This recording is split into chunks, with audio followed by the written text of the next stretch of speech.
Hi amigos, I'm Izzy, I'm back here. This is my second video, and today I'd like to talk about how I feel today after leaving my husband of over 15 years. We were together for 17 years. It was, I can't say it was a bad relationship, and it's hard to say, hard to explain what made me decide to leave him and to divorce him, but I just realized that I wasn't happy with him, and every day that passed I was more and more unhappy. And but today I'm in my new home. I went to a park just across the road, a beautiful little park here, and I decided to do my video there. I'm in a 3-bedroom house with my son Michael, who's 28, my son Bradley, who's 20, and my daughter Nina, who's 15 years old. So we're living all in the 3-bedroom home that I'm renting, and my sons are helping me pay the rent. So we're going in threes. The rent is 400 Australian dollars a week, and my sons are each paying $130 and I'm paying $140, so it's not too bad. But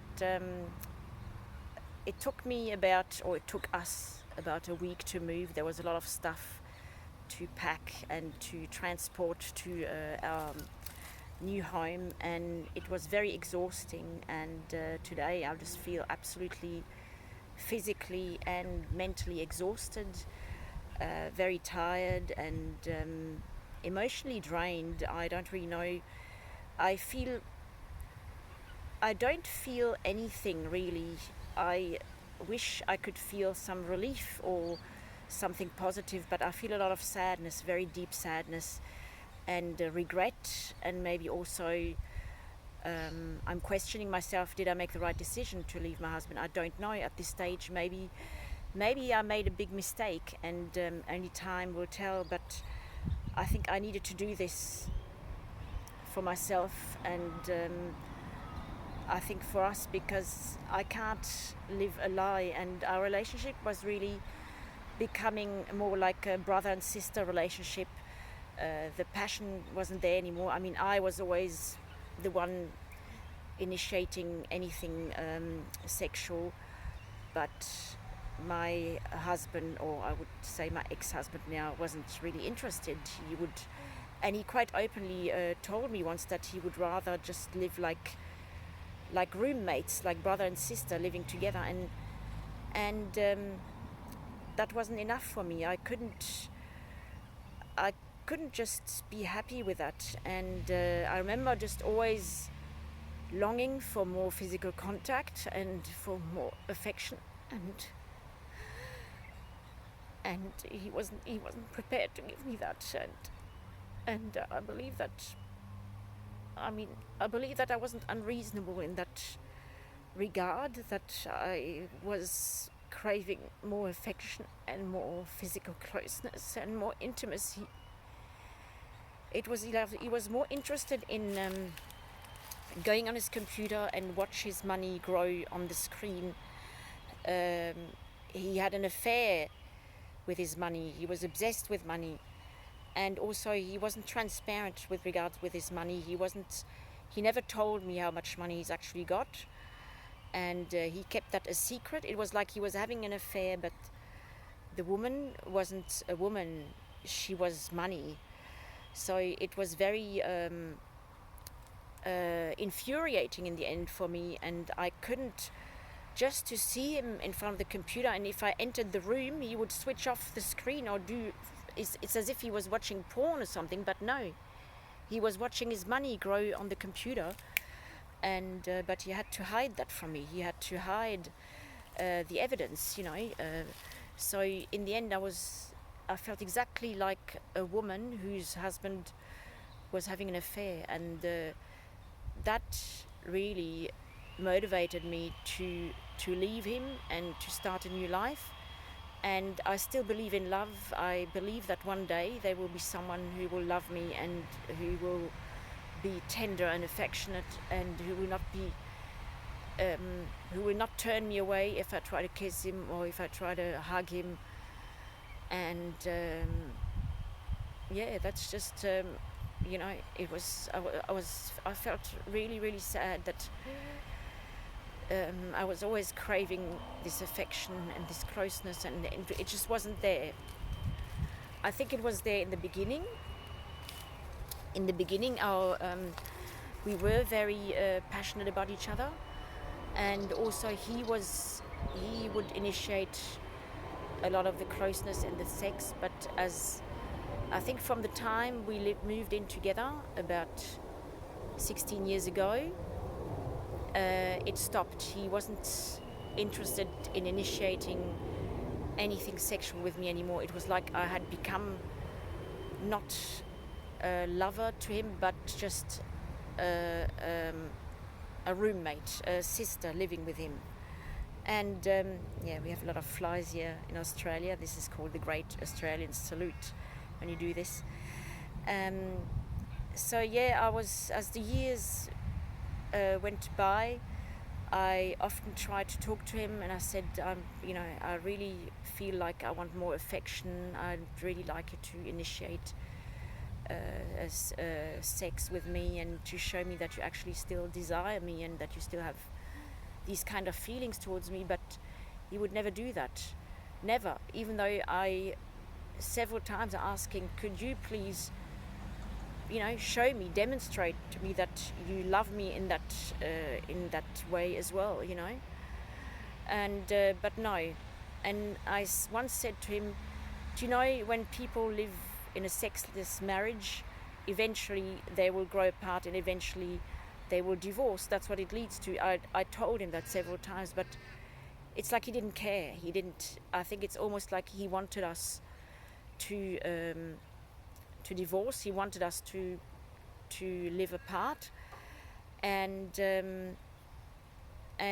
I've always felt that I was the one who loved him more than he loved me. That was always my impression. And I think I was right. I always loved him more than he loved me. That love that I had for him wasn't reciprocated, not in the way that I wished it was. And I'm not a very demanding person. I'm actually a person who is happy with very little. It's very easy to make me happy. All you have to do is be nice to me, talk to me, give me a little bit of attention, a bit of affection, and just initiate a few things, like, for example, let's go out together, let's go to the movies together, let's have a drink together, just let's go out, let's go for a walk together. No, never, that would never happen. It was always me who had to initiate everything. So now I feel very sad, and I feel very drained, and I'm absolutely exhausted. I just we moved in on Thursday, so that was and today's Sunday, Thursday, Friday, Saturday, Sunday. It's almost 4 days ago, but I feel that I'm still digesting what's happening. I feel like I'm living in a dream, like in a different reality, and it hasn't really sunk in that I'm actually divorcing. And I feel very, very sad. Although I'm the one who initiated this, I'm the one who probably feels the sadness the most. I doubt that he feels any of this sadness. It's almost like he's died, like he passed away, and that I feel like it's almost a death that's happened, and I'm grieving. I have this emptiness and this darkness and this, but I don't want to let that destroy me. I don't want to let it affect me to the point that I can't function anymore, that I'm that I turn to things like rebound relationships or anything. I don't want to be in another relationship, at least for a year or a year and a half. I just want to be on my own. I want to find out who is the real Izzy, who's the real me. And until I've found out who that is, I don't want anyone in my life. I don't want to be close to anyone, and I don't even know if I want another relationship at this stage. I think I just want to be on my own and digest what's happened, and be self-sufficient in every way, emotionally and financially. And that's another thing, because he's still living in our family home. It makes me feel very insecure. It's like I haven't got anything now. I just have to live in a rental and pay rent. So I really want to be financially secure again, and know that I'm owning a place. It doesn't have to be a big place, just a little apartment or unit or a little house, just something very basic, at least that I can call my own. That'll make me feel more secure about myself and about my future. And I'm at an age now, I'm 58, so I am really slowly entering into a section of life that, is called old age, so to say. But I don't feel old, to be quite honest. I don't feel like I'm an old person. Far from that. I'm physically very fit and very agile and very very flexible. I do my yoga and I go to the gym, and I do a lot of things that keep me fit. And I think I've got very good genetics, and I don't have any health problems, and I don't have any chronic diseases like diabetes or any of these things that a lot of people get as they get older. I don't have many grey hairs. This is my natural hair color, so I haven't dyed my hair. Haven't had to dye my hair yet. It's still a good color. I've got a few greys here, but yeah. And this is not really the point right now. I just want, mentally, I want to be in a good place again. I want to progress to a stage where I don't feel sad. I don't feel depressed. I don't feel like I've got this emptiness within myself, and this feeling of these butterflies and these constant almost like being shaky and being on edge. I just want to be calm, and I want to be able to enjoy life without my ex, just on my own, with my kids, with my family. Enjoy every day as it comes. But I know it will be a long journey. It will be an arduous journey, and one of the things that really bothers me is the idea of, should I take a lawyer for the financial divorce, or should I not? And on one hand, it really annoys me having to have a lawyer, a solicitor, because I think people who've been married, they should be able to do this amicably if they split. But I also know that my ex is not very transparent, especially when it comes to finances. He loves his money, and I just don't want to be in the situation where he screws me financially, basically, and I end up living in semi-poverty while he's enjoying a wealthy lifestyle, and that's not fair either. I've sacrificed 17 years of my life with him. I've really tried to be a good wife. I've loved him to bits. I've given him my heart, my soul, my body, which he didn't want, but I have done so much for him, but he doesn't see that. He thinks I've done nothing for him. In his eyes, I've just been a burden to him, and my kids have been a burden to him, and even Nina, who is our only daughter that we've got in common, he didn't want me to have Nina.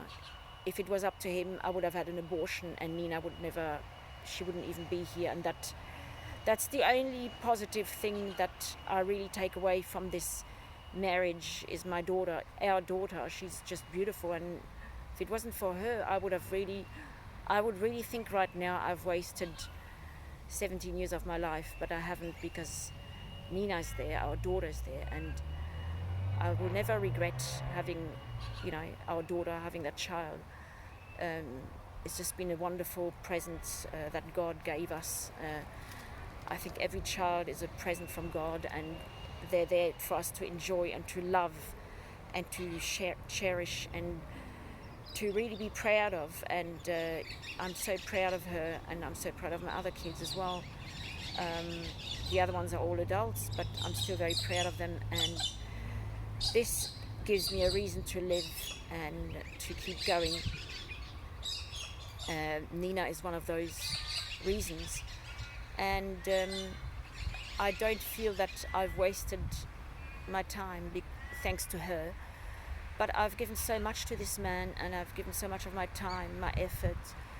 I have been with him, I've put up with his moods, and I would still be there with him now if he hadn't always been so nasty to me, so mean to me. That's another thing. There wasn't a day when he didn't have me in tears because he would say something really nasty to me and put me down and make me feel really terrible. It's like you feel that when someone's always putting you down, you feel like a piece of shit at the end. It's really your self-esteem goes down, and you feel like a piece of garbage in the end. And that is the main reason why I really wanted to leave him, is because of the nastiness and the nasty things he would say to me all the time. And he would, isn't it easier to be nice to someone?